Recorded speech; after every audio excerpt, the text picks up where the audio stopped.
Magandang araw mga kaibigan.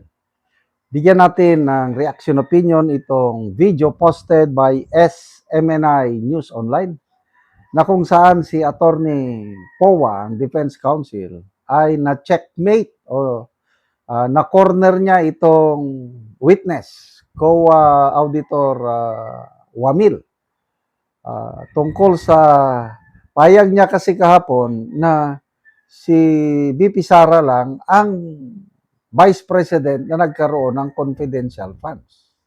So para bang special lang si BP Sara? Bakit siya lang meron?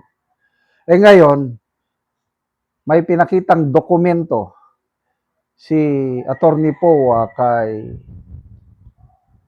COA Auditor Wamil at na paamin siya ng totoo na meron na palang confidential funds ang Office of the Vice President noon pang 2014, panahon ni VP Leni Robredo. Okay, pakinggan natin to. Put that on record because marami na rin pong lumalabas sa social media na si Vice President Sara Duterte lang ang Vice President na nagkaroon ng confidential funds. I'm showing you a document, and this document is from the Department of Budget and Management entitled Special Allotment Release Order, dated, medyo malabo lang po yung document, no? December 22, 2014. Makita niyo po yan? At ang purpose po is to cover confidential activities for fiscal year 2014. You see that? Yes, sir. And noong December 22, 2014, nasa ICFAO na po kayo. Tama po ba?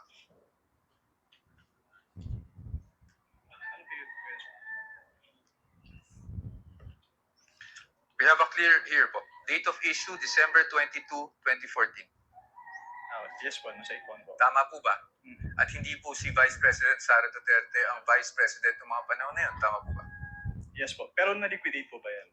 That's the question. That's the question to ICFAO actually. Because yun po yung, ang pinapakita ko lang sa inyo is nagkaroon po ng confidential funds. Ang Office of the Vice President noong 2014 issued December 22, 2014.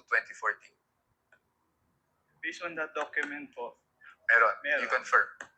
But that's okay, no? Because maybe you were just not aware yesterday when you were asked the question. I just wanted to put that on record because marami na rin pong lumalabas sa social media na si Vice President Sara Duterte lang ang Vice President na nagkaroon ng confidential funds. But you confirm that, sir.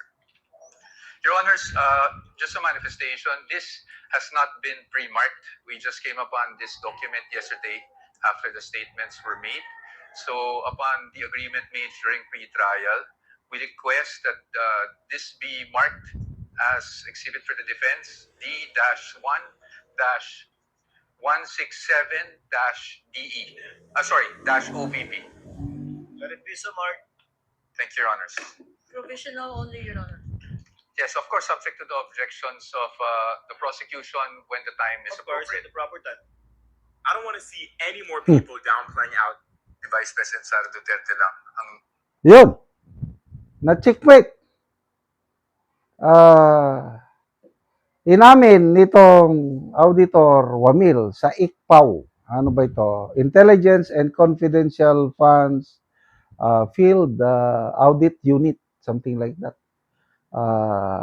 Ang ina-audit nila talaga ay mga confidential funds. Kaya lang, inamin niya, mula nung na-assign siya sa opisina na yan, ay si BP Sara lang ang kanyang na-audit. So pag-amin, na sinisingle out nila si BP Sara. And to me, yung ganyang mga pahayag, sa mga kababayan natin na objective lang na nagmamasid, wala silang kulay politika, hindi sila maka Duterte, maka Dilawan o maka Marcos loyalist, kundi nagmamasid lang. Ngayon, lumalabas na tinatarget lang nila si BP Sara. So, anong dating yan? Yung ugali ng Pilipino na kung sino yung inaapi, nandun yung simpatya. Kaya itong impeachment trial na ito, sa kabuuan, sa pananaw ko, lalong makakatulong ito kay BP Sara.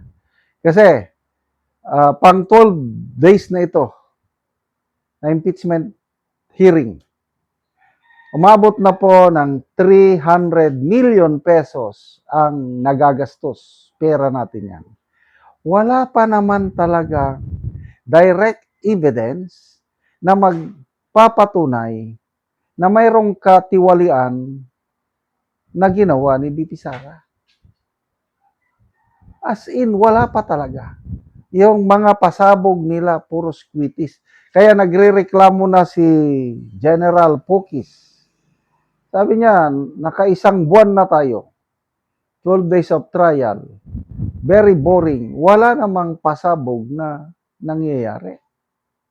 So what's the use of having this impeachment trial? Imbes na yung 300 million na yan, gastusin mo, sana para sa pagpatayo ng mga classrooms para sa mga bata. O kaya ipagawa ng farm to market roads para makinabang ang mga farmers. O kaya para sa mga nagugutom na Pilipino. Kailang ito, nag-aaksaya tayo ng panahon. So, political agenda talaga. Gusto lang nila na mawala si BP Sara sa political equation sa 2028. Na wala naman silang assurance na mananalo sila. Dahil yung conviction vote na 16 ay malabo na maabot nila ang 16 kahit ibaba pa yan ng 14. Wala pa rin kasi 13 senators lang ang meron sila. Yung 13 na yan, hindi pa sigurado na lahat boboto ng conviction. May 3 dyan na baka most likely acquittal or abstention ang kanilang iboboto. Sino-sino yan? Sa tingin ko, sina Senator Judge Zubiri, Senator Judge Ejercito, and Senator Presiding Officer Escudero. Salamat mga kaibigan sa inyong pagsubaybay sa channel nito. Nakakatulong kayo ng malaki sa tribong Talandig ng Bukidnon dahil ang income natin sa channel nito is pantulong sa tribo na mimigay tayo ng libreng yero at pako para makapagpatayo sila ng mas maayos na tirahan. Panoorin nyo ang video na ito. Ano yung atop ni artist na taga Anamugero. So mag-atop na gid siya.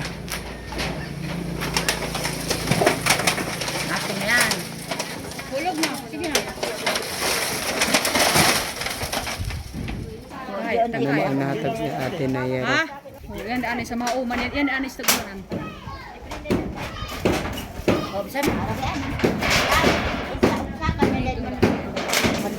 Oh, hadiyo. Yang kumudang ka mo magsarapay.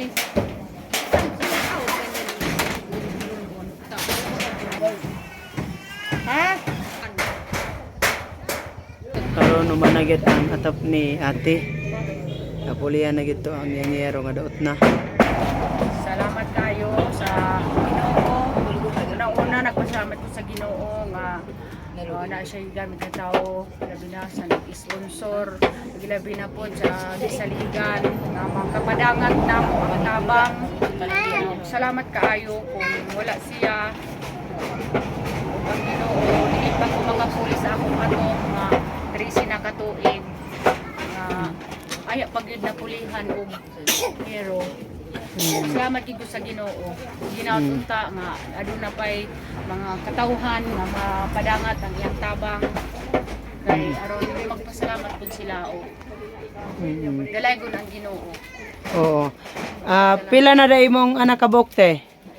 Lima ako, unom akong anak, ang akong bana na sa kulungan. Niya ako ra isa nag Buhi. buhi niya. Wala gid ko igong pundasyon nga makapalit kay kung na ako'y gamay nga kwarta sa pagkaon ra man ginamutaman. Oo. Yun ang galing sa gid ko makapailis akong atop. Oo. So nagpasalamat gid ko sa Ginoo nga naa siya gigamit nga tawo nga makatabang sa nag-sponsor. Salamat.